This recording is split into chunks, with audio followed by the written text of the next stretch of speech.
Assalamualaikum dan salam sejahtera. Saya Muhammad Khairul Najmi dan hari ini kita akan belajar sejarah tingkatan 4 bab 1.3 proses pembentukan tamadun dengan subtopik tamadun Mesopotamia. Topik ni adalah topik yang agak berat, banyak fakta, jadi saya akan bahagikan tajuk ni kepada beberapa bahagian video supaya lebih senang untuk awak semua rujuk pada masa akan datang. PDF untuk mind map ni saya dah upload, jadi link ada dalam description untuk semua download dan boleh rujuk untuk lebih senang. Kita akan mulakan dengan asas pembentukan tamadun dahulu. Pembentukan tamadun bermula apabila adanya hubungan antara manusia dengan alam sekeliling. Seperti yang kita dah belajar dalam subtopik makna tamadun, iaitu subtopik 1.1 sebelum ni. Apabila manusia menaiki tangga zaman, contohnya daripada zaman Mesolitik kepada zaman Neolitik, manusia yang asalnya memburu bertukar kepada bercucuk tanam dan menternak. Inilah yang dimaksudkan dengan wujudnya hubungan antara manusia dengan alam sekeliling. Baiklah, kedua, lembah sungai biasanya akan dipilih sebagai lokasi pertempatan awal. Dan kebanyakan tamadun awal juga bermula di lembah sungai. Contohnya adalah tamadun Mesopotamia yang bermula di lembah sungai Euphrates, tamadun Indus yang bermula di lembah sungai Indus dan beberapa lagi tamadun lain yang akan kita belajar kemudian. Sebab-sebab lembah sungai dipilih adalah antaranya kerana tanah yang subur untuk hal-hal pertanian dan penternakan haiwan. Kedua, bekalan air untuk minuman, siram tanaman dan untuk diberi kepada haiwan. Dan ketiga dan yang terakhir sekali, makanan dan perhubungan. Perhubungan ni untuk bergerak sebab orang zaman dulu, mereka cara termudah adalah untuk menggunakan jalan air. Jadi lembah sungai ni menjadi medium untuk mereka bergerak daripada suatu tempat ke satu tempat yang lain.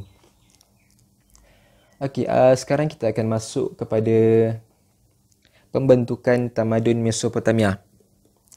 Perkataan Mesopotamia ni bermaksud tanah di antara dua sungai yang merujuk kepada lokasi di mana tamadun ini berada, iaitu di antara sungai Euphrates dan sungai Tigris.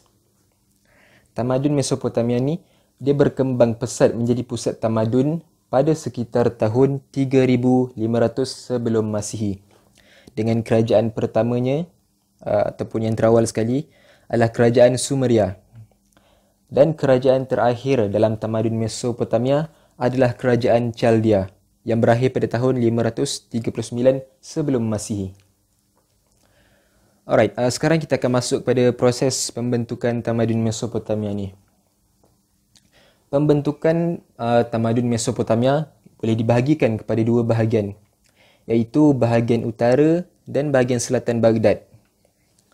Bahagian utara Baghdad adalah kawasan pertengahan sungai Tigris hingga utara termasuklah kawasan sungai Zab. Dan kawasan selatan Baghdad adalah kawasan sungai Tigris dan sungai Euphrates yang hampir bercantum yang dikenali sebagai Babylon. Pertumbuhan tamadun ni bermula di wilayah yang dikenali sebagai Sumeria. Kerajaan pertama tamadun Mesopotamia, Sumeria. Orang Sumeria berhijrah ke tempat ni, maksudnya mereka bukannya berasal dari situ, tapi mereka berhijrah ke tamadun ke wilayah Mesopotamia ni, wilayah Sumeria ni. Dan bina pertempatan serta menjalankan aktiviti pertanian dengan menebus guna tanah dengan membina sistem pengairan untuk mengawal aliran sungai. Aktiviti ini kemudiannya membawa kepada lebihan makanan untuk menampung keperluan penduduk yang semakin ramai. Maksudnya daripada bila masa meningkat, orang pun jadi semakin ramai. Jadi bila adanya sistem pengairan yang lebih elok ni, mereka boleh menampung untuk lebih banyak orang.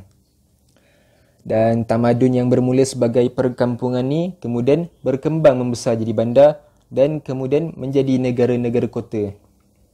Okey, itu saja untuk video kali ini. Ini bukan terakhir untuk tamadun Mesopotamia. Nantikan video seterusnya.